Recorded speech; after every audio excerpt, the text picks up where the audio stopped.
In suburban Portland, a 63-year-old retired teacher was about to be erased from her only daughter's wedding. What began as gentle suggestions about not overshadowing the bride spiraled into a campaign to render Margaret Chen invisible at the most important event of her daughter's life. Margaret wasn't your typical passive parent willing to fade into the background. Before we jump back in, tell us where you're tuning in from, and if this story touches you, make sure you're subscribed, because tomorrow, I've saved something extra special for you. For nearly 4 decades, she had commanded classrooms filled with energetic middle schoolers, known for her quiet strength and unwavering principles. When she encountered Eliza's sudden insistence on maternal invisibility, she had no idea she was walking into an orchestrated power struggle. Margaret's maternal devotion would lead to her banishment from wedding planning entirely. What began as hopeful collaboration would become a battle for basic respect. Before we continue, tell us where you're watching from today.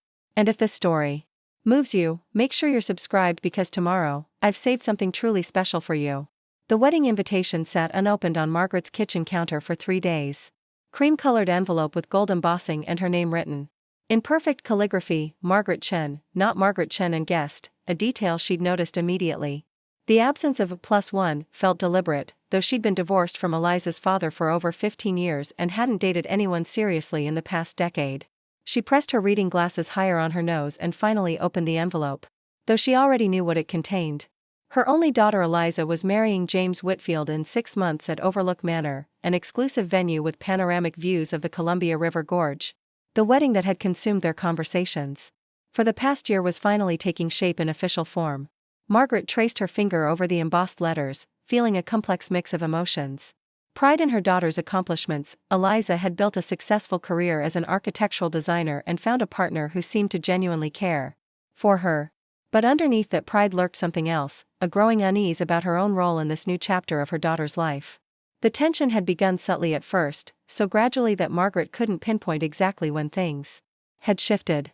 Perhaps it was the brunch 3 months ago when Eliza had mentioned, with careful casualness, that she and James were considering a small wedding party. Just my college roommate Lisa as maid of honor and James's brother as best man. We want to keep things simple.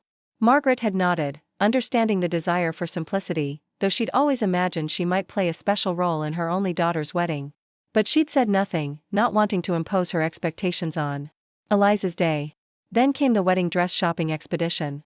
Margaret had cleared her calendar, expecting a day of boutiques and emotional mother-daughter moments like the ones she saw on those wedding shows Eliza loved to watch. Instead, she'd received a text the night before, change of plans. Lisa and I found the perfect dress yesterday when we happened to pass a boutique. You'll love it, Mom. Rain check on our shopping day? The disappointment had been sharp, but Margaret had swallowed it. Of course, honey. Can't wait to see what you chose. She texted back, adding a heart emoji to mask her hurt. Now, looking at the elegant invitation in her hands, Margaret wondered if she was being overly sensitive. After all, wedding planning was stressful, and Eliza had always been independent. Perhaps this was simply her daughter's way of managing a complex event without adding her mother's feelings to her list of concerns. The phone rang, startling Margaret from her thoughts. She smiled when she saw Eliza's name on the screen. Mom, did you get it? Eliza's voice bubbled with excitement. I did, honey. It's beautiful, Margaret replied, running her fingers over the embossed lettering again. Overlook Manor looks stunning in the picture. I know, right? James's parents were so generous to help us book it. The views are going to be incredible for the photos.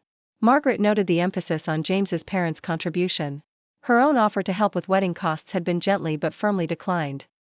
We want to do this ourselves. Mom, Eliza had insisted, though she'd clearly accepted help from her future in-laws. So, what do you think about the color scheme? Eliza continued. Lisa thinks the navy and silver is perfect for an evening ceremony, very elegant but not too stuffy. Lisa thinks.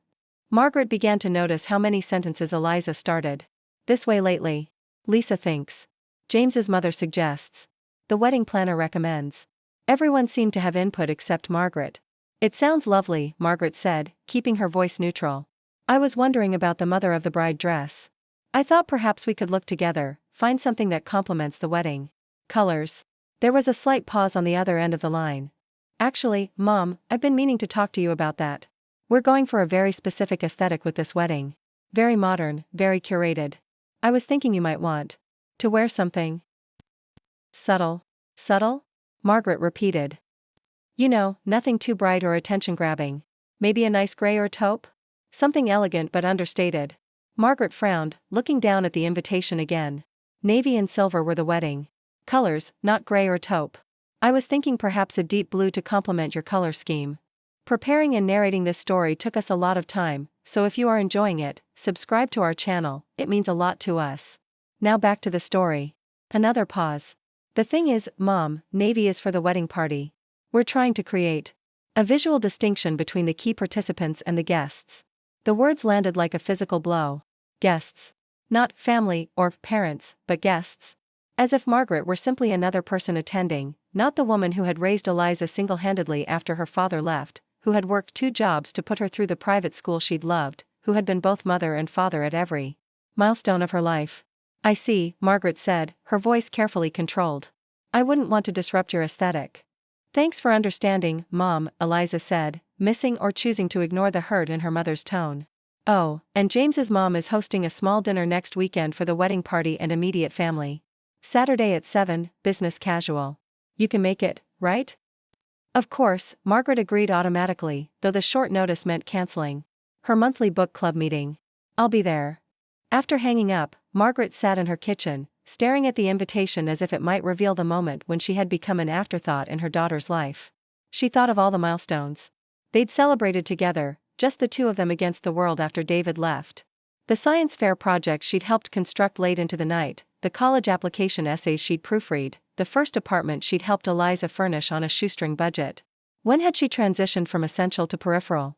When had her opinions, her presence, her very existence become something to be managed rather than celebrated? Margaret Chen wasn't someone who dwelled on slights or nursed grudges. 38 years of teaching middle school had given her a thick skin and a pragmatic approach to interpersonal conflicts. But as she placed the invitation on her refrigerator, with a magnet from the art museum they'd visited together last year, she couldn't shake the feeling that this was about more than wedding aesthetics. Something fundamental had shifted in her relationship with her daughter, and she didn't understand why. The dinner at the Whitfields' home the following Saturday confirmed Margaret's growing concerns. Their house was impressive, a restored Victorian in Portland's West Hills with a view of the city that made Margaret's modest ranch house in the suburbs seem even smaller by comparison. Catherine Whitfield greeted her at the door with the polished warmth of someone accustomed to hosting. Margaret, we're so pleased you could join us, Catherine said, taking her coat with practiced ease. Everyone's in the living room. Let me show you in. The living room was filled with people already formed into comfortable conversation groups, James and his brother laughing with several young men who must be friends from college, Eliza and Lisa huddled with 2 other young women, their heads close together as they scrolled through something on a phone. Robert Whitfield holding court by the fireplace with what appeared to be business associates. Margaret stood in the doorway, suddenly feeling out of place despite having been formally invited. No one seemed to notice her arrival except Eliza, who looked up briefly, waved, and immediately returned to her conversation. Catherine placed a hand on Margaret's arm, steering her toward a small seating area near the window. Why don't you make yourself comfortable here? I'll bring you a drink. White wine? Just water, please, Margaret replied, settling into the chair indicated. From this position, she could observe the entire room but wasn't part of any conversation group. It felt symbolic somehow. Throughout the evening, the pattern continued. Margaret was introduced politely to everyone but was never fully included in any substantive conversation. When wedding details were discussed, they were presented as decisions already made rather than points for discussion. We've decided on a sit-down dinner rather than stations, Catherine announced at one point. James and Eliza felt it would create a more elegant atmosphere. The florist has the most wonderful concept for the ceremony space, Lisa gushed. Suspended arrangements that will make it feel like you're getting married in an enchanted forest. Each announcement was met with approving nods from the group, while Margaret sat with her water glass, smiling and nodding as if she'd been consulted on any of these decisions. She hadn't been. When dinner was served in the formal dining room, Margaret found herself seated between one of James's colleagues who spoke primarily to the person on his other side, and an empty chair that remained vacant until everyone was halfway through the main course. Sorry I'm late, a voice said as a young man slid into the empty seat beside Margaret. Client meeting ran long. Alex, so glad you could make it, Catherine called from the head of the table. Everyone, this is Alexandra Whitfield, our daughter. She's just made partner at Preston and Hayes Law. The table erupted in congratulations while Margaret turned to greet her new dining companion. Alexandra, Alex, was striking, with her father's height and her mother's elegant features, dressed in a tailored suit that spoke of success and confidence. Margaret Chen, she introduced herself when the congratulations died down. Eliza's mother. Ah, the famous Miss Chen, Alex said with a warm smile that transformed her serious face. Eliza's told me so much about you. You were a teacher, right? Middle school English for 38 years, Margaret confirmed, surprised. And touched that Eliza had spoken about her to James's sister. That explains it, Alex said, serving herself from the dishes that had been passed her way. Eliza mentioned you were the one who encouraged her to pursue architecture when everyone else was pushing her toward business. Said you told her to build dreams, not spreadsheets. Margaret felt a rush of warmth at the memory. Eliza had been torn between practical career advice from her high school counselors and her passion for design. I just wanted her to follow her heart, she said. Simply. Well, it was good advice. She's brilliant at what she does, Alex said, then lowered her voice slightly. How are you holding up with all this wedding madness? My mother's been in full general mode for months now. The question caught Margaret off guard. No one else had asked how she was feeling about any of this. It's an adjustment, she admitted carefully. Alex's perceptive eyes studied her face. That's a diplomatic way of putting it. I noticed you've been rather isolated this evening.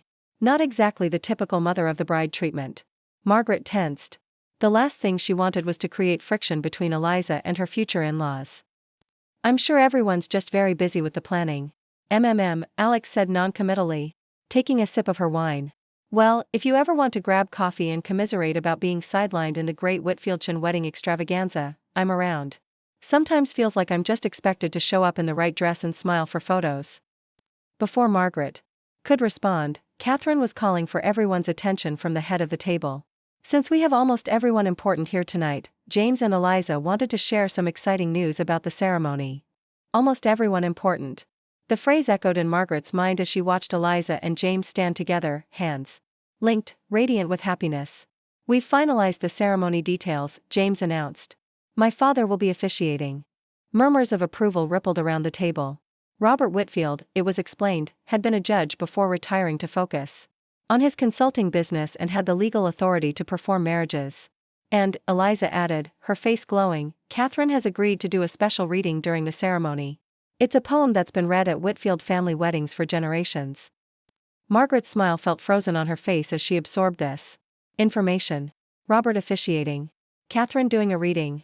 The Whitfields were being woven into the fabric of the ceremony while she, apparently, was expected to simply observe from the audience.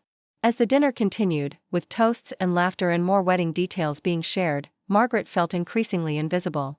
When dessert was served, an elaborate tiramisu that everyone exclaimed over, she found herself unable to eat, her appetite gone. Not a fan of coffee flavor? Alex asked quietly beside her. It's not that, Margaret said, then hesitated. She'd spent so long keeping her feelings to herself, not wanting to burden Eliza or come across as demanding. But something about Alex's direct gaze made her continue. I just realized I don't know what my role is supposed to be in all of this. I'm Eliza's only parent, but I feel like I've been relegated to the background. Alex nodded, understanding. In her eyes, family dynamics get weird around weddings. All these expectations and traditions colliding. Have you talked to Eliza about how you're feeling? I don't want to make her wedding about me, Margaret said, voicing the concern that had kept her silent for months. There's a difference between making it about you and having your role acknowledged, Alex pointed out. You raised her by yourself, right? That's significant. Before Margaret could respond, Catherine was standing again, this time with a folder in her hands. Now, let's go over the seating chart for the reception. We've made some preliminary arrangements based on the RSVPs so far. As Catherine walked them through the reception layout, Margaret noticed something odd. There was a head table for the bride and groom, wedding party, and the Whitfields. But she couldn't see where she was placed. Excuse me, Margaret said, raising her hand slightly as if she were back in a classroom. I don't see where I'm seated. A brief, awkward silence fell over the table. Catherine smiled, but it didn't quite reach her eyes. Oh, we have you at table 3, Margaret. With some of Eliza's colleagues from the design firm. They're a lovely group. Not at the head table with the wedding party and the Whitfields. Not even at table 1 or 2 with close family friends. Table 3, with people she'd never met. Margaret looked at Eliza, waiting for her to object, to insist that her mother should be seated with the family. But Eliza was studying the seating chart with focused attention, nodding along as if this arrangement made perfect sense. Actually, Alex said into the silence, I think there's been a mistake. Margaret should be at the head table. she's the mother of the bride. Catherine's smile tightened slightly. We're working with limited space at the head table, Alexandra. And since you and your father will be participating in the ceremony, we thought it made sense to keep the officiants with the wedding party. I see, Margaret said softly, understanding completely now. This wasn't an oversight. This was a deliberate choice to minimize her presence, to literally seat her away from the central action of her only daughter's wedding. The rest of the evening passed in a blur. Margaret maintained her composure through years of practice managing classroom disappointments and professional setbacks. She smiled at the right moments, thanked Catherine for the lovely dinner, and congratulated Eliza and James on their beautiful plans. But inside, something had shifted. As she drove home to her quiet house in the suburbs, she thought about all the times she'd stepped back to let Eliza shine. All the times she'd made herself smaller, less demanding, less present because she'd thought that's what good mothers did. They created space for their children to grow and flourish. But there was a difference between creating space and being erased. Between supporting from the background and being pushed into invisibility. The invitation sat on her refrigerator, its gold embossing catching the light as Margaret entered her kitchen. She stared at it for a long moment, then took it down and placed it on the counter. 6 months until the wedding. 6 months to decide whether she would accept the role she'd been assigned, quiet observer, seated with strangers, expected to smile approvingly from the background, or whether, after a lifetime of putting Eliza first, she would finally stand up for herself. Margaret Chen had never been one for confrontation. But as she prepared for bed that night, she realized that sometimes love required difficult conversations. Sometimes respect had to be demanded rather than freely given. And sometimes, the greatest gift you could give your child wasn't silent acceptance of disrespect, but modeling the dignity of knowing your own worth. The question that kept her awake far into the night wasn't whether she would attend Eliza's wedding. Of course she would. She loved her daughter beyond measure and wanted to witness her happiness. The question was whether she would continue to allow herself to be gradually erased from one of the most significant days of her daughter's life, and what that erasure would mean for their relationship going forward. The grandfather clock in her hallway chimed midnight, marking the end of a day that had clarified much but resolved nothing. Margaret lay in bed, staring at the ceiling, and made a promise to herself. Tomorrow, she would begin the process of either accepting her diminished role with grace or finding the courage to insist on the recognition she deserved. Either way, a decision would be made.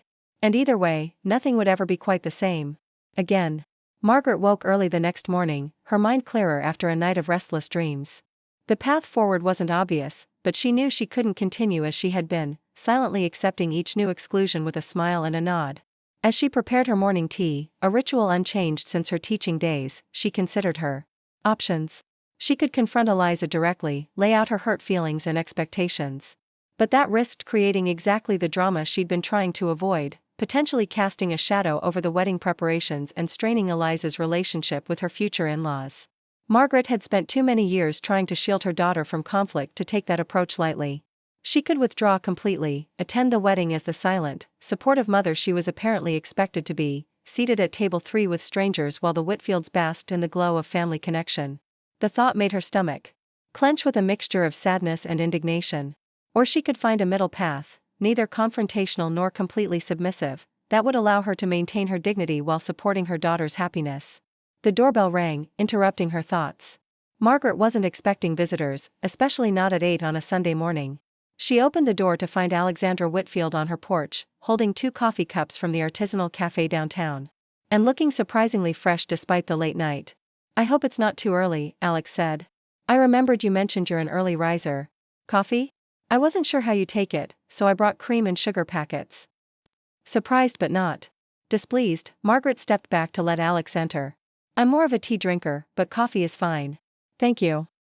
They settled in Margaret's small but comfortable living room, the morning sun streaming through the eastern windows illuminating walls lined with bookshelves and framed photographs, many of Eliza through various stages of life. "Nice place," Alex commented, looking around with genuine interest. "Much more personal than my parents' museum of a house." Margaret smiled at the description. The Whitfield home is certainly impressive. And intimidating, sterile, and about as welcoming as an upscale dental office, Alex added dryly. "Sorry for dropping by unannounced, but I wanted to check in after last night. You seemed blindsided." The direct approach was refreshing after months of polite evasions and careful deflections. Margaret found herself appreciating Alex's candor. "I was," she admitted. "Though perhaps I shouldn't have been. There's been a pattern developing." Alex nodded, sipping her coffee. My mother has that effect. She's not a bad person, but she has very specific ideas about how things should be done. And she's been planning James's wedding since he was about 12. What about your wedding? Margaret asked, curious about this forthright young woman who seemed so different from her polished, controlled mother. Alex laughed. My wedding would be my mother's worst nightmare. If I ever get married, it'll probably involve hiking boots and vows exchanged on a mountaintop at sunrise. Much to her ongoing disappointment, I've never been the daughter she wanted. There was something in Alex's tone, a mixture of resignation and hard-won self-acceptance, that resonated with Margaret. And yet you seem close to your family. We've reached a détente, Alex said with a shrug. I live my life my way, show up for important family events, and maintain clear boundaries. It works, mostly. She leaned forward slightly. But we're not here to talk about my family dynamics. We're here because my mother and your daughter are steamrolling you out of this wedding, and you don't seem to know how to stop it. Put so bluntly, the situation sounded ridiculous. Margaret was a grown woman, a respected former educator, someone who had managed classrooms of 30 preteens for decades. How had she allowed herself to be sidelined so completely? I don't want to create problems for Eliza, she said finally. She seems happy with the arrangements. Is she? Alex asked, raising an eyebrow. Or is she caught between wanting to please her future mother-in-law, who happens to be funding much of this extravaganza, and acknowledging her actual mother, who raised her single-handedly? That's not a comfortable position. Margaret considered this perspective. She'd been so focused on not adding to Eliza's stress that she hadn't considered whether her daughter might actually be struggling with these dynamics herself. What would you suggest? Margaret asked, finding herself genuinely curious about Alex's perspective. Depends on what you want, Alex replied pragmatically. If you're okay with being seated at table 3 while my mother presides over the family table, do nothing. If you're not okay with it, you need to speak up. Not confrontationally, not by making demands, but by clearly expressing what would feel respectful and appropriate to you. It sounded so simple when put that way. Express what would feel respectful. Not demand, not plead, just state clearly what would acknowledge her role in her daughter's life. And if Eliza and the Whitfields don't respond to that? Margaret asked, voicing her deepest fear. Alex's expression softened. Then at least you'll know where you stand. And you can make your decisions from there. She glanced at her watch. I should get going. Early meeting with a client. But think about it, okay? And if you want to talk more, call me. She scribbled her number on a notepad on the coffee table. After Alex left, Margaret found herself staring at the photographs on her wall.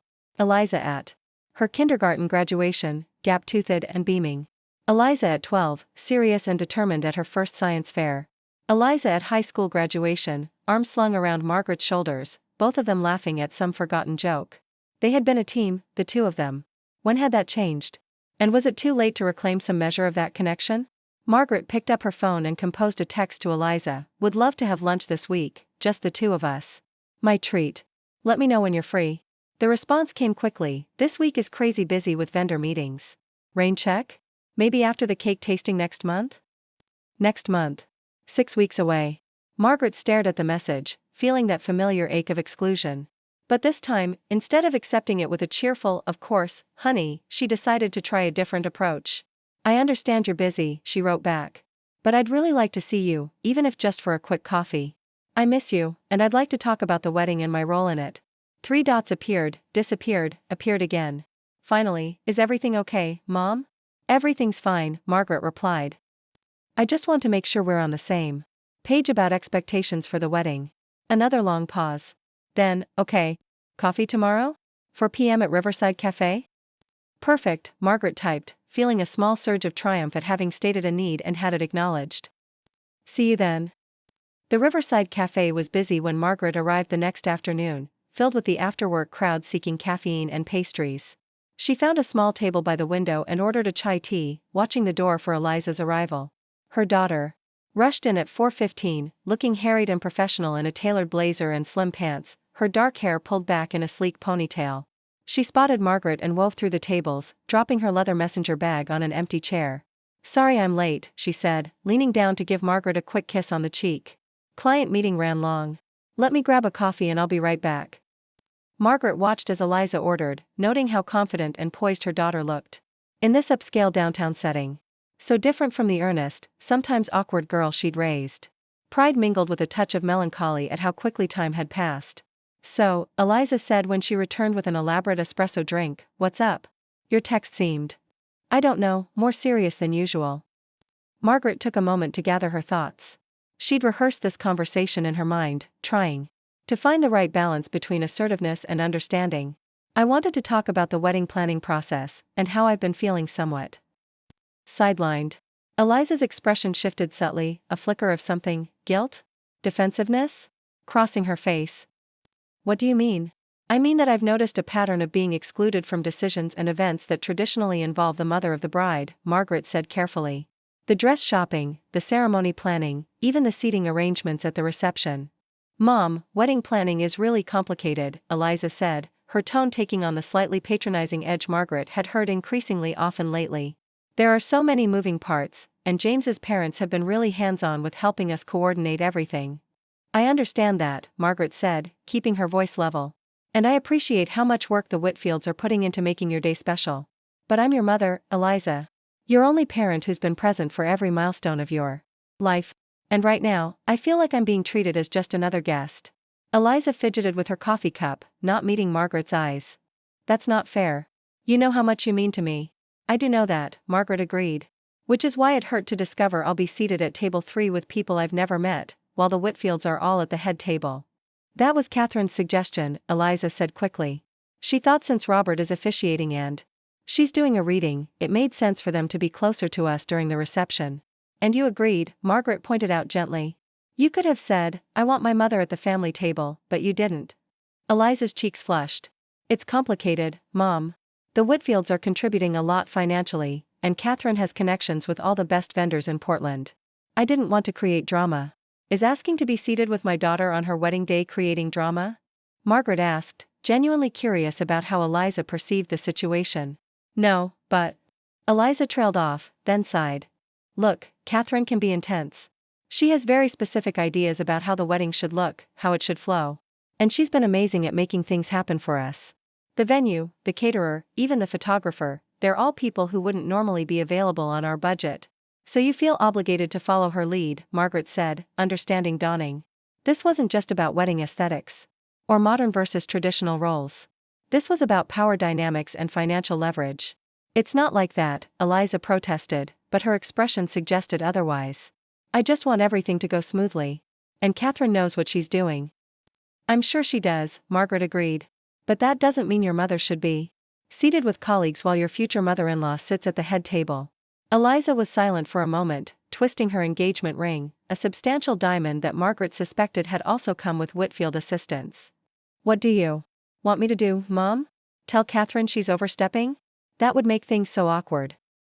"I want you to consider what message you're sending by allowing these arrangements," Margaret said. "Not just to me, but to yourself and to your future husband. Are you beginning your marriage with a pattern of deferring to his family's wishes over your own values?" Eliza looked up sharply. "That's not fair." "Perhaps not," Margaret conceded. "But it's something to think about." She reached across the table and covered Eliza's hand with her own. "Sweetheart, I'm not asking to take over your wedding or to create conflict with the Whitfields. I'm asking to be acknowledged as your mother in a meaningful way. Whether that's being included in the ceremony somehow, or seated at the family table, or just being consulted occasionally on decisions that affect us both." Eliza was quiet for a long moment, staring down at their joined hands. "I didn't realize you felt so strongly about this," she said finally. I thought you'd be happy with whatever made the day easiest for me." "I want your day to be beautiful and joyful," Margaret assured her. "But I also want to feel like I'm part of it, not just observing from the sidelines." "I'll talk to James," Eliza said. "And maybe to Catherine. See if we can. I don't know, find a compromise that works for everyone." It wasn't exactly the strong stance Margaret had hoped for, but it was a start. "Thank you," she said. "That's all I'm asking."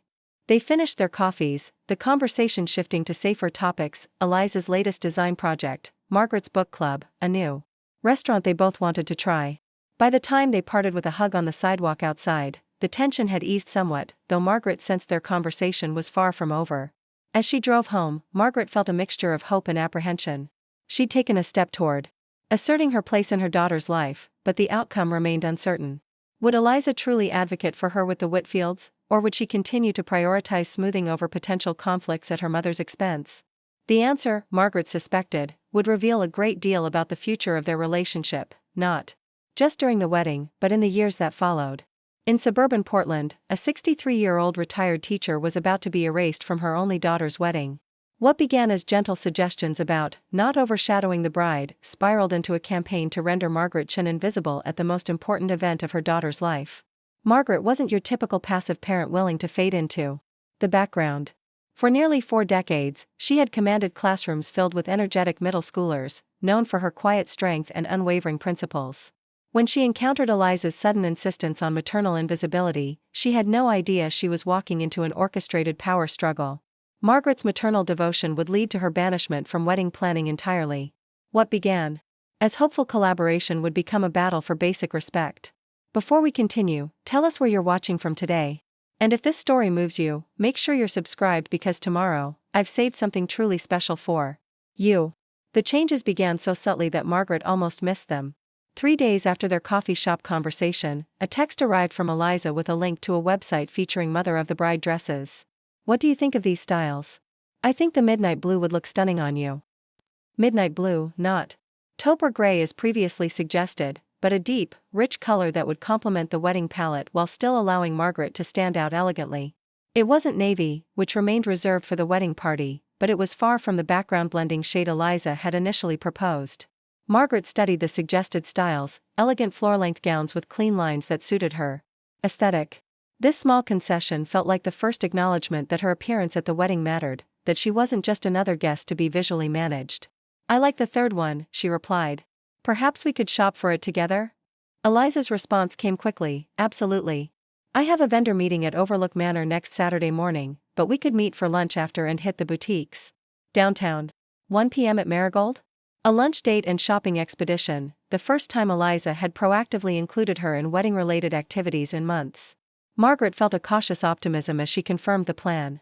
When Saturday arrived, Margaret took extra care with her appearance, choosing a flattering wrap dress and the pearl earrings Eliza had given her for her 60th birthday. The spring weather cooperated with sunshine and a gentle breeze as she drove downtown to Marigold, an upscale bistro known for its seasonal menu and elegant atmosphere. Eliza was already seated when Margaret arrived, looking slightly harried but genuinely pleased to see her mother. Sorry if I'm a bit scattered, she said after they hugged. The meeting with the venue coordinator ran long. So many details to finalize. Tell me about it, Margaret said, settling across from her daughter. I'd love to hear how the plans are coming along. To her surprise, Eliza launched into an enthusiastic account of the latest wedding developments, the custom lighting design they'd selected, the string quartet they'd hired for the ceremony, the artisanal cocktails that would be served during the reception. She pulled out her phone to show Margaret photos of table settings and floral arrangements, soliciting her opinion on centerpiece heights and napkin folds. It was the most information Eliza had shared voluntarily in months, and Margaret found herself soaking in every detail, offering thoughtful feedback when asked and simply appreciating being included in her daughter's excitement. Oh, and there's been a change to the ceremony, Eliza mentioned as they finished their meal. I've asked Lisa to do the reading instead of Catherine. I thought it would be more meaningful coming from my oldest friend. Margaret carefully maintained a neutral expression, though her heart leaped at this small victory. Catherine Whitfield had been removed from her spotlight role in the ceremony. I think that's lovely, she said. Lisa has always been such an important part of your life. Eliza nodded, then hesitated, fiddling with her water glass. And I was thinking, would you want to do something special during the ceremony too? Maybe light a unity candle with me before James and I light the main one together? To represent you passing the light to our new family? The suggestion was so unexpected that Margaret found herself momentarily speechless. A visible, meaningful role in the ceremony, not as prominent as Robert Whitfield officiating, perhaps, but significant nonetheless. A symbolic acknowledgement of her place in Eliza's life. I would be honored, she said finally, reaching across the table to squeeze her daughter's hand. Truly honored. Eliza smiled, looking relieved. Good. I thought, well, I realized after our talk that I'd been so caught up in making everything perfect that I'd forgotten what really matters. Who really matters? They spent the afternoon visiting boutiques, trying on dresses, laughing together in dressing rooms, and offering honest opinions about cuts and fabrics. It felt like the mother-daughter shopping trip Margaret had originally imagined, though now enhanced by the newfound understanding between them. They finally settled on a stunning midnight blue gown with subtle beading that caught the light when Margaret moved It was elegant but distinctive, a dress that would allow her to stand out appropriately as the mother of the bride without competing with Eliza's bridal glow. "You look beautiful, Mom," Eliza said sincerely as Margaret examined her reflection. "James's mom is going to be so jealous." The comment, delivered with a conspiratorial smile, hinted at tensions Margaret hadn't been aware of. "Oh?" she inquired. Carefully.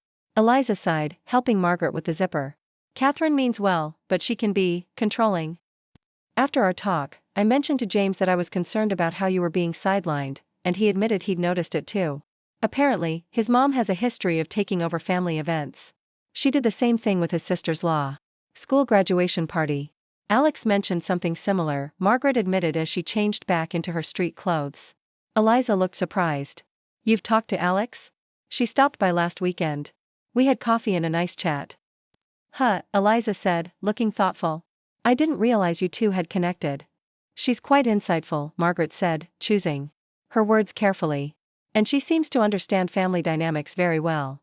She's the only person I've ever seen stand up to Catherine and win," Eliza said with a touch of admiration.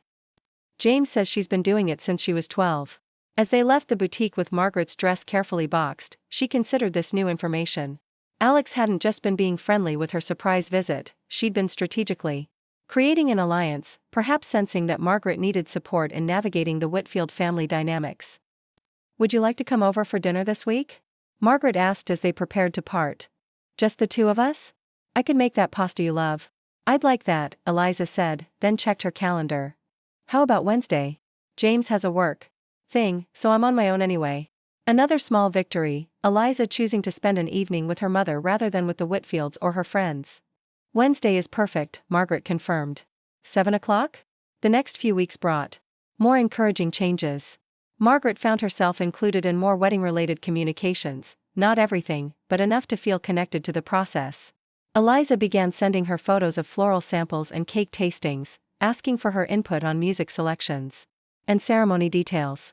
The Unity Candle ritual was officially added to the ceremony program, with Margaret's name printed alongside Eliza's in elegant script. A small acknowledgement, perhaps, but one that symbolized her enduring connection to her daughter. But the most significant development came in the form of a text from Eliza on a Tuesday afternoon, 3 months before the wedding, changed to reception seating plan. "You'll be at the head table with us, James's parents, and the wedding party." Catherine suggested it, actually. Said it was only right. Margaret stared at the message, reading it twice to be sure she understood correctly. Catherine Whitfield had suggested including her at the head table? After initially relegating her to table 3 with strangers? What had prompted this change of heart? The answer came during their Wednesday dinner, as Eliza twirled fettuccine around her fork in Margaret's kitchen.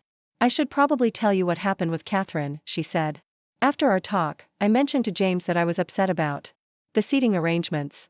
He agreed it wasn't right and said he'd talk to his parents." "That was brave of him," Margaret commented, knowing how intimidating Catherine could be. "That's James," Eliza said with clear affection. "He's always believed in doing what's right, even when it's difficult." Anyway, apparently he had quite a conversation with them. Alex was there too, she said she provided backup, whatever that means. Margaret suppressed a smile, imagining forthright Alex supporting her brother in confronting their mother. "The interesting part," Eliza continued, "is that Catherine apparently had no idea I'd been raised by a single mother. She thought my father was still in the picture but couldn't attend for some reason, business trip or health issues or something. When James explained that you'd raised me entirely on your own after Dad left when I was 7, she was genuinely shocked." Margaret's eyebrows rose. How had Catherine missed this fundamental fact about her future daughter-in-law's family? "We've met several times," she said. "It never came up?" "That's the thing," Eliza said, looking somewhat embarrassed. "I realized I never actually mentioned it. When Catherine would talk about your parents, I'd just let it slide. I think part of me was embarrassed by Dad's absence, like maybe the Whitfields would think less of me if they knew I came from a broken home." The admission hurt, though. Margaret understood the impulse. The Whitfields represented a kind of intact, privileged family life that Eliza had never experienced. Of course she'd want to present herself in the best possible light to her future in-laws. "You have nothing to be embarrassed about," Margaret said firmly. "Your father made his choices. They have nothing to do with your worth or your future." "I know that now," Eliza said. James said the same thing. He was actually upset with me for not being more upfront about it. Said he was proud of how I was raised and that I should be too. She looked up at her mother, eyes shining with unshed tears. And he's right. I am proud. You did everything, Mom. Worked 2 jobs to keep me in good schools, helped with homework, came to every event, even learned to fix the car when it broke down because we couldn't afford a mechanic. You were everything I needed. Margaret felt her own eyes growing damp. I just wanted you to have every opportunity. I know, Eliza said. And that's what I finally told Catherine. That my mother had sacrificed everything to give me a good life, and that she deserved a place of honor. At my wedding. Not table 3 with people she's never met. The conversation had clearly had an impact. Over the following weeks, Catherine Whitfield's attitude toward Margaret underwent a remarkable transformation. The polite but distant interactions were replaced by genuine efforts at connection. Catherine began including Margaret in group texts about wedding details, soliciting her opinion on traditions and customs, even inviting her to lunch, to get to know each other better, just the 2 of us. The lunch was surprisingly pleasant. Without the wedding party surrounding them, Catherine revealed herself to be less the imperious society matron and more a woman who'd built her identity around creating perfect family experiences, sometimes to the point of steamrolling others' feelings in the process. I should apologize, Catherine said as they finished their salads. James and Alex made me realize I've been rather overbearing about the wedding plans. You've been enthusiastic, Margaret offered diplomatically. And generous. Eliza has told me how much you've contributed. Money is easy, Catherine said with a dismissive wave. Time and emotional support, that's the real investment. And from what I understand, you've been providing that single-handedly for Eliza's entire life. She looked genuinely impressed. I don't know if I could have done what you did, raising a child alone while working full-time. The admission was unexpected from someone who'd seemed so confident in her own familial perfection. You do what you have to do for your children, Margaret said simply. Catherine nodded, then smiled wryly. Alex says I could learn a thing or 2 from you. About letting children become themselves rather than what I want them to be. She's probably right, as usual. That girl has been challenging me since she could talk. She seems to have turned out remarkably well, Margaret observed. She has, Catherine agreed, pride evident in her voice despite their apparent differences. Independent, principled, successful on her own terms. Rather like your Eliza. She paused, then added, I think they're both lucky to have mothers who believed in them, even if we showed it in different ways.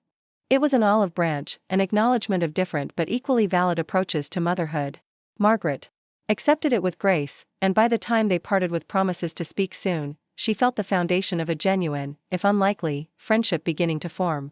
2 months before the wedding, Margaret received another unexpected text, this one from Alex Whitfield. Mom's hosting a wedding countdown dinner on Saturday. Thought you might want advance warning since you're definitely on the guest list. Bring reinforcements if needed. I'll be there for moral support, but I might need some myself. The dinner turned out to be less intimidating than Margaret had feared. The Whitfields' imposing home was filled with fresh flowers and the scent of catering quality food, but the atmosphere was warmer than during her previous visit. Catherine greeted her with genuine warmth, Robert offered her a glass of excellent wine, and Eliza and James welcomed her with matching smiles that suggested they were pleased by the thawing relations between their mothers. What truly surprised Margaret, however, was when Catherine called for everyone's attention during dessert. As many of you know, she began, glass in hand, planning Eliza and James's wedding has been a labor of love for all of us. But I want to take a moment to acknowledge someone whose contributions to Eliza's life far exceed anything related to wedding planning. She turned toward Margaret with a smile. Margaret, you raised an extraordinary young woman, intelligent, compassionate, and strong enough to keep my son on his tea. The breaking point came 6 weeks before the wedding.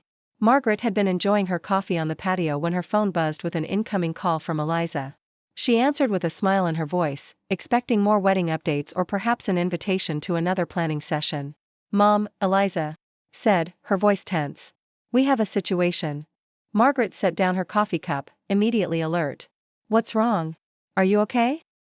I'm fine, but there's been an issue with the wedding. The Whitfields are hosting a rehearsal dinner at Riverstone Restaurant the night before the ceremony. That sounds lovely, Margaret said cautiously, not understanding the problem. Rehearsal dinners were standard wedding tradition, and the Whitfields had been clear about wanting to handle that responsibility. It was supposed to be just the wedding party and immediate family, Eliza continued. But Catherine has turned it into a massive event with 50 people. She's invited all of her friends, James's extended family, even business associates of Robert's. I see, Margaret said, still not grasping why this constituted a crisis. The thing is, Eliza's voice dropped, she's made it black tie. And she's calling it the Whitfield pre-wedding gala on the invitations she's already sent out. Now, Margaret understood. What should have been an intimate family dinner had been transformed into a society event, one that prominently featured the Whitfield name while erasing the Chen connection entirely. That's quite a statement, Margaret said carefully. It gets worse, Eliza sounded close to tears. I just saw the invitation. It describes James and me as James Whitfield and his bride-to-be, Eliza. Not even my full name. And at the bottom, it says, hosted by Robert and Catherine Whitfield, parents of the groom. No mention of you at all. The deliberate exclusion was breathtaking in its audacity, especially after the apparent progress of recent months. I'm sure Catherine didn't intend, Margaret began diplomatically. Don't defend her, Eliza interrupted. This was intentional. James is furious. He confronted his mother this morning, and she acted like she didn't understand the problem. Said she was just following tradition, and that the groom's parents typically host the rehearsal dinner. That part is traditional, Margaret acknowledged. But turning it into a society event without consulting us? Leaving your name off completely? Mom, it's like she's claiming ownership of our wedding. Like the Chen family isn't important enough to be acknowledged. Margaret felt a familiar ache in her chest, the pain of seeing her daughter hurt, combined with her own sense of erasure. Just when she thought they'd made progress, Catherine had reverted to form, staging a power play that undermined both Eliza's autonomy and Margaret's role as mother of the bride. What does James want to do? She asked, knowing that his position would be crucial in resolving the conflict. He wants to cancel the whole thing, Eliza said. Says he won't participate in any event that disrespects you. But that would create a huge scene with all those invitations already sent. She sighed heavily. I don't know what to do, Mom. I feel trapped. Margaret considered the situation carefully. She could encourage Eliza to support James in canceling the event, which would certainly make a statement but might create a permanent rift with the Whitfields. She could suggest they simply accept the situation to keep the peace, reinforcing the message that the Chens were secondary in importance. Or she could propose a third option, one that would assert their dignity without escalating the conflict. What if, she said slowly, we hosted our own event? What do you mean? The night before the rehearsal dinner. A welcome celebration for out-of-town guests and close friends. Something relaxed and joyful that represents who we are as a family.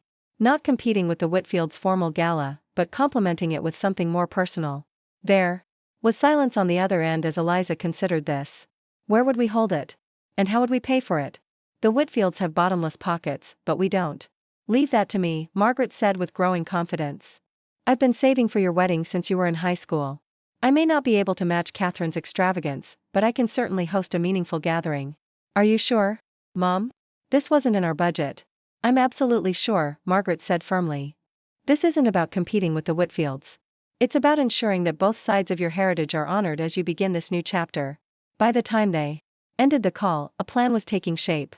Eliza would talk to James about maintaining a united front, attending the Whitfield gala with grace but also fully supporting the Chen celebration the night before.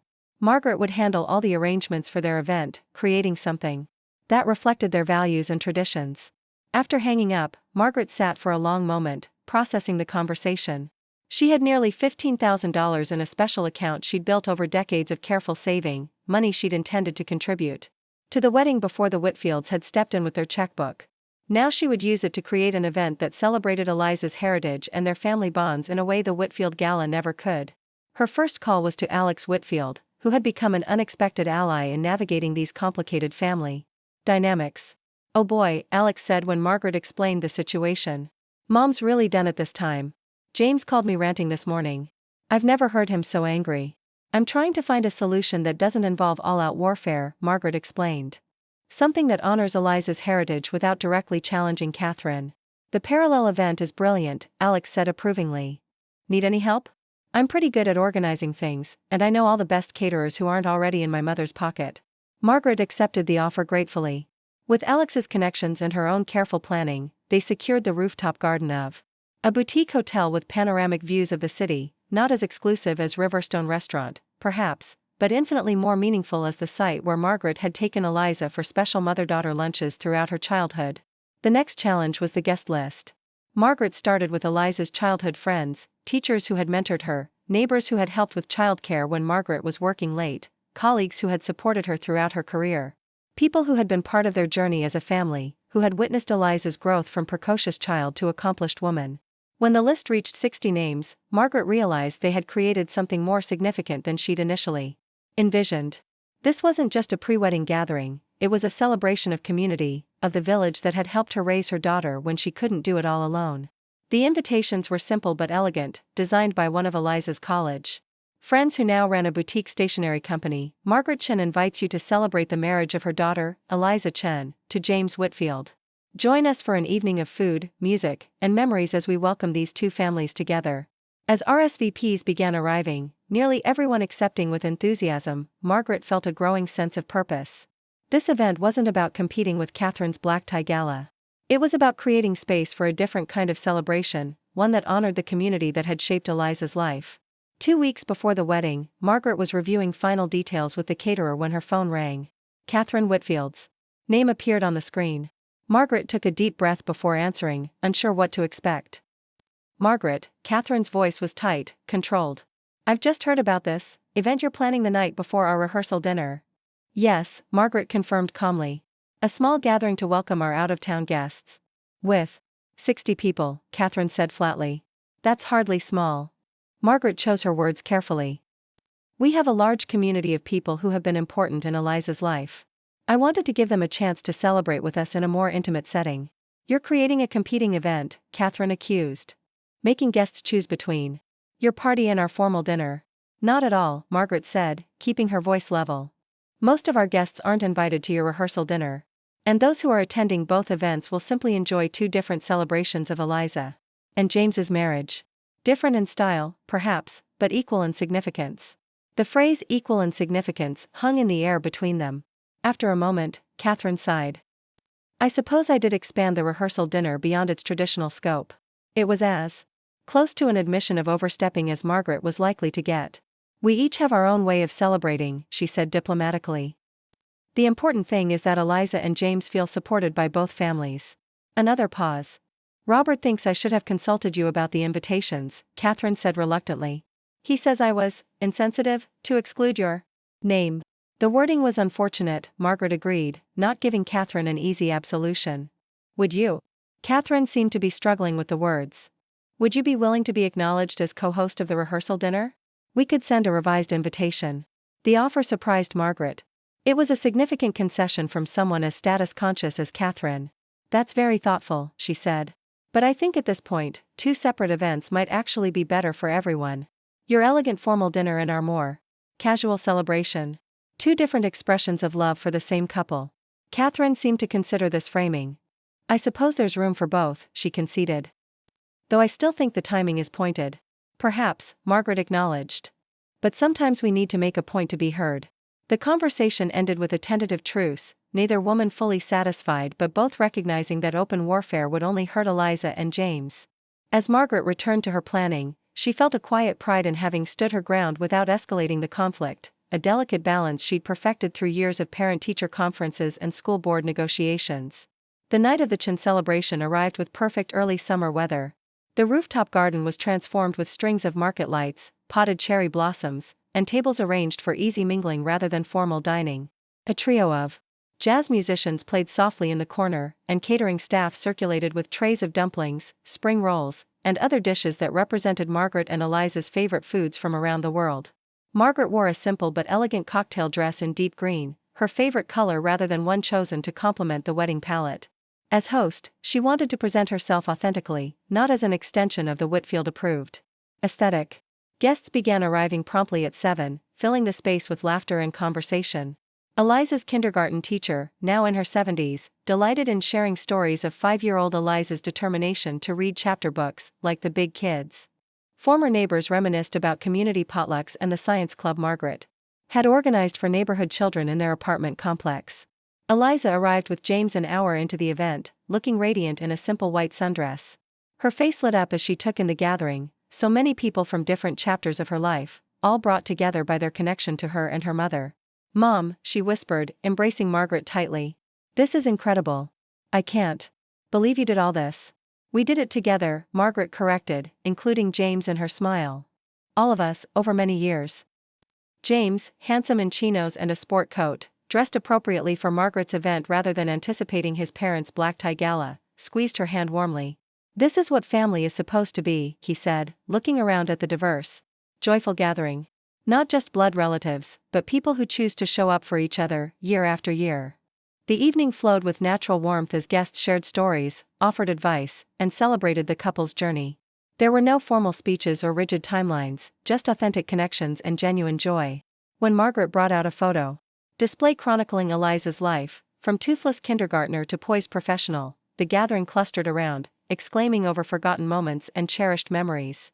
"I remember this science fair project," James said, pointing to a photo of 12-year-old Eliza standing proudly beside a volcano model.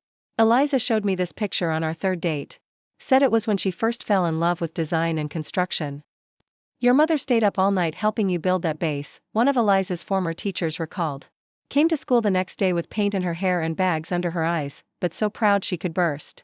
"That's my mom," Eliza said, wrapping an arm around Margaret's waist. "Always behind the scenes making magic happen." The comment struck Margaret with unexpected force. Behind the scenes, wasn't that exactly where she'd been positioned throughout the wedding planning? The silent supporter, the background figure, essential but invisible?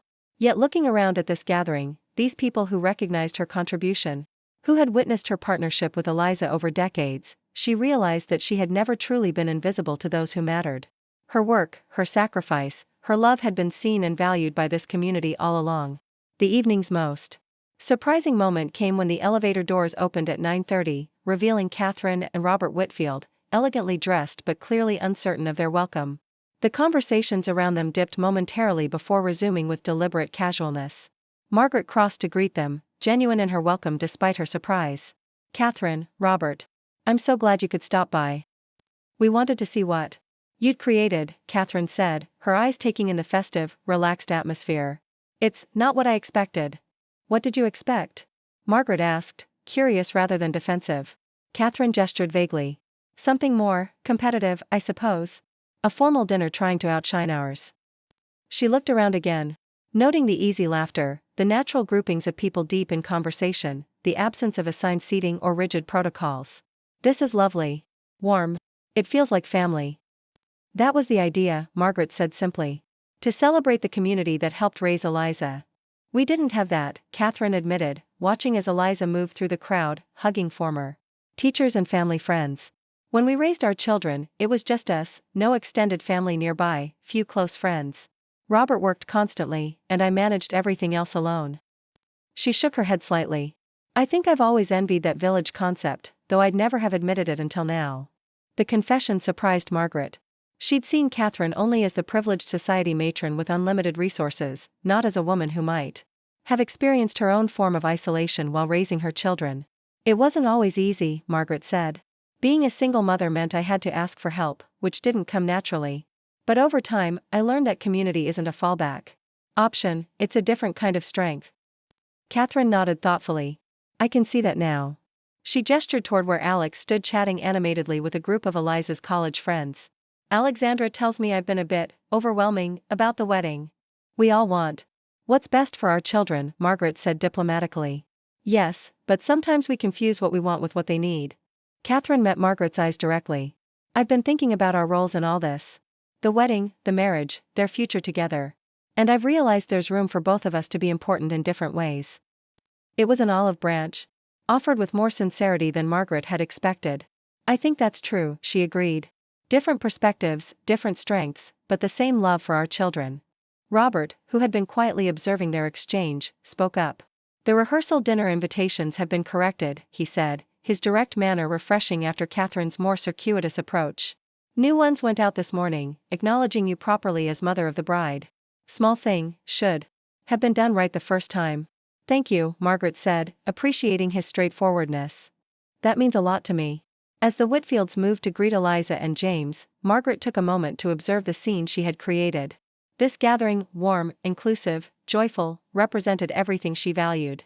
Not wealth or status or perfect aesthetics, but genuine connection and shared history. Alex appeared at her side, champagne flute in hand. "Look at you," she said admiringly. "The mastermind behind the most talked about pre-wedding event of the season." Margaret laughed. "Hardly. This is just friends gathering to celebrate." "That's why it's special," Alex said. "Everyone here knows the real Eliza, not just the polished bride in the perfect dress, but the whole person, history and all." She clinked her glass against Margaret's.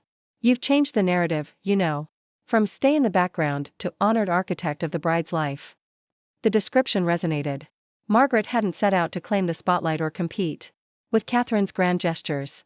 She'd simply refused to be erased, to have her relationship with her daughter diminished or overlooked. In doing so, she created something authentic that reflected their shared journey, not just as mother and daughter, but as partners in building a life together. As the evening drew to a close, guests began to depart with warm hugs and promises to see each other at the wedding. Eliza and James prepared to leave for the hotel where they were staying, needing to rest before the whirlwind of wedding weekend activities began. "Mom," Eliza said, embracing Margaret tightly. "Thank you for this. For everything. I don't think I fully appreciated until tonight how many people have been part of our journey." She pulled back, her eyes shining with tears and love. "I was so caught up in creating the perfect wedding that I almost lost sight of what matters most, the people who've shaped who I am. Especially you." Margaret cupped her daughter's face gently. "You're going to be a beautiful bride, sweetheart. Not because of the perfect dress or the elegant venue, but because you carry with you the love of all these people. Including me. Always including you," Eliza affirmed. "Never in the background again. I promise." As Margaret watched her daughter and future son-in-law depart, arm in arm and clearly deeply in love, she felt a profound sense of peace. The wedding weekend would undoubtedly bring more moments of negotiation between the Chen and Whitfield approaches to celebration. Catherine might still have grand gestures planned, might still occasionally overstep boundaries in her enthusiasm. But something fundamental had shifted. Margaret had found her voice, not by demanding attention or creating conflict, but by quietly, firmly insisting on the recognition of her worth. By refusing to be sidelined in her daughter's life. By demonstrating that honoring yourself was sometimes the greatest gift you could give to those you loved. The rooftop was nearly empty now, just a few lingering guests helping the staff gather personal items and photographs. Margaret stood at the edge, looking out over the city lights, feeling the gentle summer breeze on her face. Tomorrow would bring the Whitfields' formal gala, with its black tie dress code and society connections. She would attend with grace and confidence, secure in the knowledge that she had already created her own meaningful celebration. From this unexpected conflict had emerged a deeper understanding, of herself, of Eliza, even of Catherine. They were different women with different approaches to motherhood, but equally committed to supporting their children's happiness. There was room for both their influences in Eliza and James's life, both their traditions in the family being formed. The grandfather clock in Margaret's mind, the one that had ticked through all the phases of her journey with Eliza, struck a new hour. Not an ending, but a beginning. A new chapter where she would stand firmly in her own light, neither pushing for prominence nor accepting invisibility. Where she would be fully present, fully acknowledged, fully herself. Mother of the bride. Teacher. Mentor. Friend. A woman of substance and worth, ready to embrace whatever came next, not from the background, but from center stage in her own life. The morning of Eliza's wedding dawned clear and perfect, the kind of pristine summer day that seemed custom-ordered for significant occasions. Margaret woke early, her body humming with nervous energy despite having slept surprisingly well.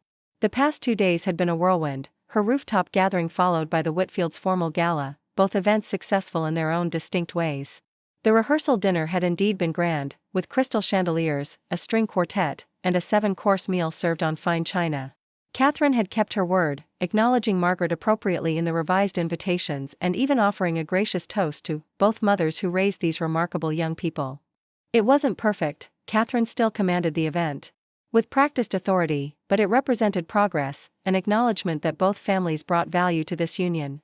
Now, as Margaret prepared tea in her quiet kitchen, she felt a strange sense of calm. The months of tension, negotiations, and careful positioning were behind them. Today was about Eliza, her happiness, her future, her love for James. Everything else was secondary. Her phone chimed with a text from Eliza, hair and makeup team arriving at venue at 10. "Can you be there? Need my mom." Margaret smiled at the simple request. Need my mom. After all the complicated dynamics, the exclusions and reclamations, it came down to this essential truth, a daughter wanting her mother beside her on her wedding day. "I'll be there," she replied. "Do you need me to bring anything?" "Just you. And maybe those lemon cookies I love?" Wedding day jitters. Margaret's smile widened. The fancy catering and elaborate menu were waiting at Overlook Manor, but Eliza wanted her homemade lemon cookies, the ones she'd packed in her lunchbox throughout elementary school, the ones she'd requested during late-night study sessions in college, the ones that represented comfort and constancy through all the phases of her life. "Cookies coming right up," Margaret confirmed, already moving to gather ingredients. This small, personal contribution felt more significant than any grand gesture. It was uniquely hers to give, a taste of home and history that the Whitfields, for all their resources, couldn't provide. 2 hours later, Margaret drove through the ornate gates of Overlook Manor. The exclusive venue was already bustling with activity, florists arranging elaborate displays, technicians setting up lighting, caterers preparing the reception space. She followed the signs to the bridal suite, a box of still-warm cookies in one hand and her garment bag in the other.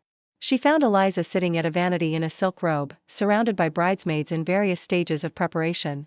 Lisa was there, along with 3 college friends, all chattering excitedly as stylists worked on their hair. When Eliza spotted Margaret in the doorway, her face lit up with relief. "Mom, you're here." She rose to embrace Margaret, careful not to disturb the stylist who had been working on her updo. "Are those the cookies? You're a lifesaver." Margaret set the box on a table, watching with amusement as the elegant bridal party descended on the homemade treats with unrestrained enthusiasm. Even the stylists accepted cookies with appreciative murmurs. "These are amazing, Mrs. Chen," one of the bridesmaids said through a mouthful of crumbs. "Eliza always talked about your baking in college, but I thought she was exaggerating." "The secret is extra lemon zest," Margaret confided, settling into a chair beside her daughter. "And a pinch of cardamom." As the morning progressed, Margaret found herself at the center of wedding preparations rather than on the periphery. She helped the bridesmaids with stubborn zippers, offered a steady hand when the makeup artist needed assistance, and provided calming reassurance when Eliza had a moment of pre-ceremony nerves. "What if I trip walking down the aisle?" Eliza whispered during a rare quiet moment when the others were changing into their dresses. "Then you'll laugh, pick yourself up, and keep going," Margaret said simply. "Just like you've always done." Eliza smiled, squeezing her mother's hand. "How do you always know exactly what to say?" 38 years of practice, Margaret replied. "I've been your mother for a long time. I've gotten pretty good at it." A knock at the door interrupted them.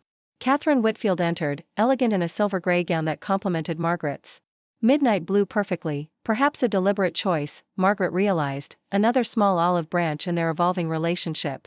"The photographer is ready for some pre-ceremony shots," Catherine announced. "And I thought." She hesitated, then continued with uncharacteristic uncertainty, "I thought perhaps we could do some with both mothers and the bride? If that's all right with you, Margaret?" The invitation to share the spotlight, to be acknowledged as equal in importance on this significant day, felt like the culmination of their journey together. "I think that would be lovely," Margaret said sincerely. The photographer arranged them artfully, Eliza in the center in her breathtaking gown, Catherine and Margaret on either side, both mothers beaming with pride. As the camera clicked, Margaret thought about the visual story being created. Not a bride with her real family and her mother as an afterthought, but a young woman supported by both branches of her family tree, both equally valued, both essential to who she had become. When the formal portraits were complete, the photographer suggested some more intimate shots. "Just the bride and her mother?" he asked, looking to Margaret. "Perhaps by that beautiful window with the garden view?" "Yes, please," Eliza said. "Immediately. Those will be some of the most important photos of the day." They posed together by the window, Margaret helping arrange Eliza's train, both women illuminated by the soft natural light. In these quiet moments, with just the click of the camera as background, Margaret felt the full weight of the transition occurring. Her daughter, the little girl she had raised alone, the teenager she had guided through adolescent turbulence, the young woman she had supported through college and career beginnings, was stepping into a new phase of life. "I am so proud of you," Margaret said softly. "Not just today, but every day. The woman you've become is more than I could have ever hoped for." Eliza's eyes glistened with tears that she blinked away, careful of her makeup. "It's because of you, Mom. Everything good in me came from you." "Not everything," Margaret corrected gently. "You've made yourself into who you are. I just provided a foundation." "The strongest foundation," Eliza insisted. "One that's allowed me to build a life I love." The photographer captured these moments of connection, preserving the subtle expressions and gestures that conveyed decades of love and mutual respect. Later, these would be among Margaret's most treasured images from the day, not the formal portraits or the grand ceremony shots, but these quiet moments of mother-daughter truth. As the ceremony time approached, the bridal suite became a flurry of last-minute preparations. Veils were adjusted, lipstick reapplied, nervous laughter exchanged among the bridesmaids. Margaret found herself moved to the periphery of the activity, watching as her daughter prepared to walk down the aisle. A staff member appeared at the door. 5 minutes until the processional begins. The mothers of the bride and groom should take their places now." Catherine rose immediately, smoothing her already perfect dress. "Shall we?" she asked Margaret, extending her arm in a gesture of solidarity. Together, they walked to the ceremony space, an elegant outdoor pavilion, with the Columbia River Gorge as a breathtaking backdrop. Guests were already seated, a sea of well-dressed friends and family members from both sides of the couple's lives. Margaret noticed many familiar faces from her rooftop gathering, mixed now with the Whitfield Society connections and James's professional colleagues. As they reached the front row, Catherine paused. "I believe the mother of the bride traditionally sits on the left," she said, gesturing Margaret toward the prime viewing position. It was a small concession, perhaps, but a meaningful one, an acknowledgement of protocol and Margaret's rightful place of honor. The music shifted, signaling the start of the processional. The bridesmaids entered one by one, elegant in their navy gowns, followed by the groomsmen in crisp suits. Then the music swelled, and all guests rose as Eliza appeared at the end of the aisle. She was radiant. There was no other word for it. The gown she had chosen without Margaret's input proved to be perfect, elegant but not overstated, timeless. Rather than trendy, a dress that highlighted Eliza's natural beauty without overshadowing it. But it was her expression that truly captivated, the pure joy radiating from her face as she saw James waiting for her at the altar. Margaret felt tears welling in her eyes as she watched her daughter begin her walk. This moment, this beautiful, perfect moment, was the culmination of everything they had built together. Every late night helping with homework, every scrap knee bandaged, every triumph celebrated and disappointment weathered, had led to this woman standing tall, ready to join her life with someone she loved. Eliza paused briefly as she passed Margaret's row, reaching out to squeeze her mother's hand. The small gesture, unplanned and heartfelt, spoke volumes.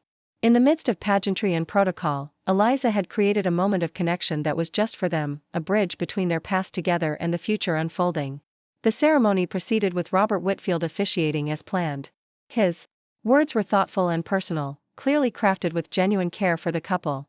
When the time came for the unity candle ritual, Margaret was called forward to join Eliza at the altar. In this moment, Robert explained to the assembled guests, "We acknowledge the light that Margaret Chen has carried for her daughter throughout her life. The guidance, love, and wisdom that have illuminated Eliza's path." Margaret stepped forward, accepting the long taper candle from an attendant. Her hands were steady as she and Eliza together lit the central pillar candle, symbolizing the passing of light from one generation to the next, and the creation of a new family flame. "This light doesn't diminish when shared," Robert continued. "Rather, it multiplies, growing stronger as it encompasses new members and new bonds." As Margaret returned to her seat, she caught Catherine's eye. The other woman nodded slightly, an acknowledgement of the beauty and significance of the moment they had witnessed. Perhaps she too was reflecting on the passage of time, the bittersweet joy of seeing your child step fully into their adult life.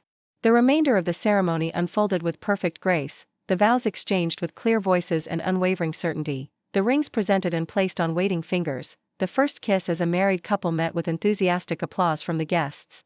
Then Eliza and James were walking back down the aisle together, faces alight with joy, stepping into their future hand in hand. The reception that followed was everything the Whitfields had promised, elegant, meticulously planned, abundant with fine food and flowing champagne. But woven through the formal structure were personal touches that reflected both families' influences. The menu incorporated dishes from Margaret and Eliza's favorite restaurants alongside Whitfield family traditions. The music alternated between classical selections and the indie rock bands Eliza had loved since college. The cake featured both Catherine's preferred classic design and the lemon flavor that had always been Margaret's specialty. As dinner concluded, the moment arrived for the special mother-daughter dance that had been added to the program. The DJ announced them, and Margaret met Eliza in the center of the dance floor. "I'm not much of a dancer," Margaret whispered as they began to move to the music, a song Eliza had chosen from the soundtrack of a movie they'd watched countless times together during her teenage years. "Neither am I," Eliza laughed.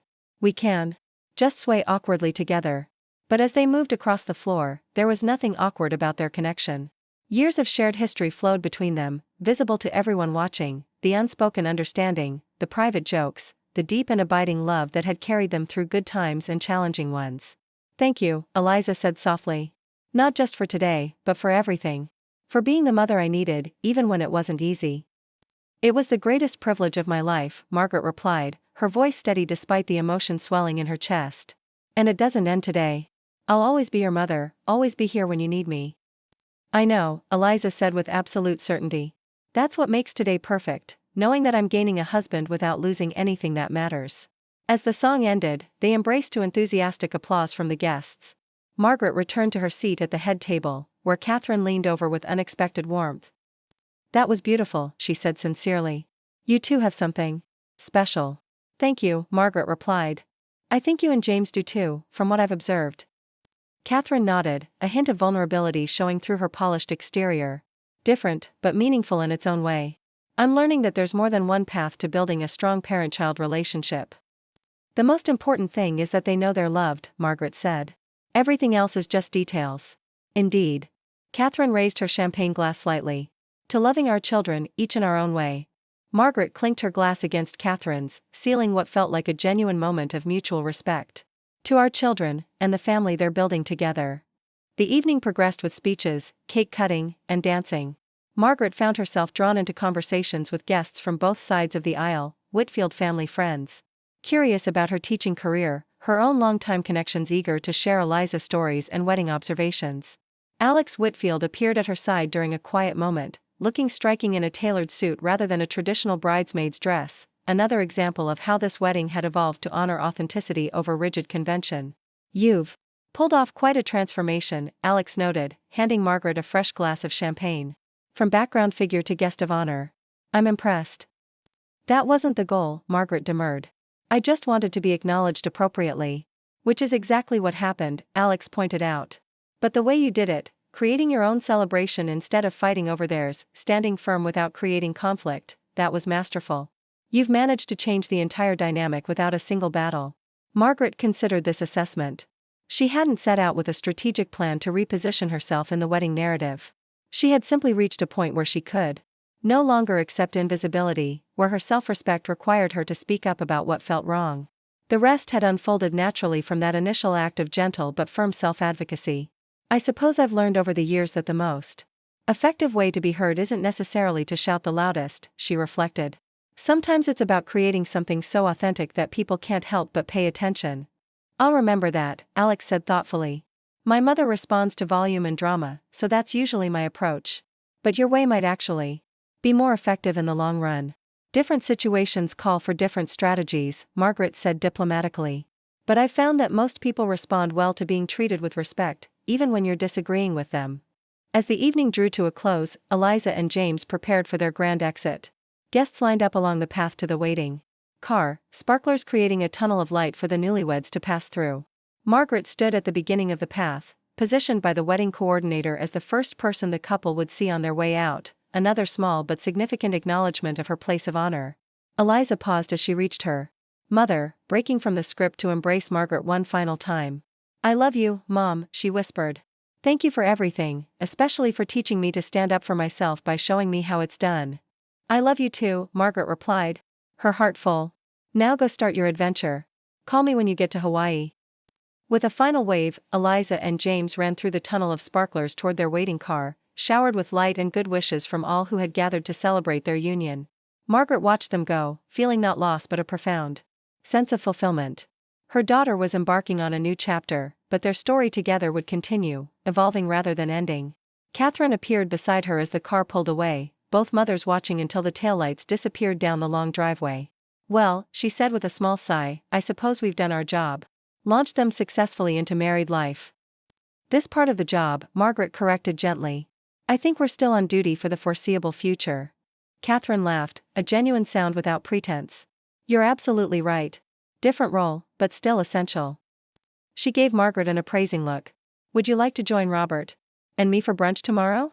Debrief a bit before you head home? I find I'm curious about your perspective on several aspects of parenting an adult child." The invitation represented perhaps the most significant shift of all, from rival to respected peer, from competitor to potential friend. "I'd like that," Margaret accepted. "I'm curious about your perspective too." As guests began to depart, and venue staff started the process of dismantling the elaborate decorations, Margaret took a moment to herself on the terrace overlooking the gorge.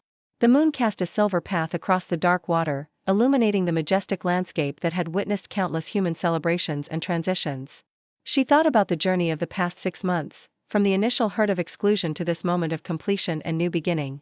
She had entered this wedding season feeling diminished, pushed to the background of her daughter's life by more prominent, powerful figures. She emerged standing firmly in her own light, her role acknowledged and her worth recognized, not just by the Whitfields but by herself. The victory hadn't come through confrontation or demand. It had come through knowing her own value, creating spaces that reflected her truth, and refusing to accept erasure, all while maintaining grace and empathy for others involved. It had come through recognizing that claiming her rightful place didn't require diminishing anyone else's. As she turned to rejoin the remaining guests, Margaret felt a profound sense of peace. The wedding was ending, but the lessons it had taught would remain, that it's never too late to advocate for your own dignity, that creating something authentic will always be more powerful than fighting against what isn't, that sometimes the greatest gift you can give your child is modeling self-respect. The grandfather clock in her mind struck midnight, marking the transition from wedding day to the first day of Eliza and James's married life. A new chapter was beginning for all of them, not just the newlyweds, but the parents who had raised them, the families now joined through them. Margaret Chen, mother of the bride, walked back into the reception hall with her head held high. No longer in the background. No longer a supporting character in someone else's story. But the protagonist of her own life, a woman who had learned that sometimes, the act of quietly claiming your place can transform you from overlooked to essential, from background figure to guest of honor. Not through demanding recognition, but by creating something so genuine it couldn't be ignored. Not by seeking the spotlight, but by standing firmly in her own light, illuminating not just herself, but everyone fortunate enough to be within her radius. Up next, you've got 2 more standout stories right on your screen. If this one hit the mark, you won't want to pass these up. Just click and check them out. And don't forget to subscribe and turn on the notification bell, so you don't miss any upload from us.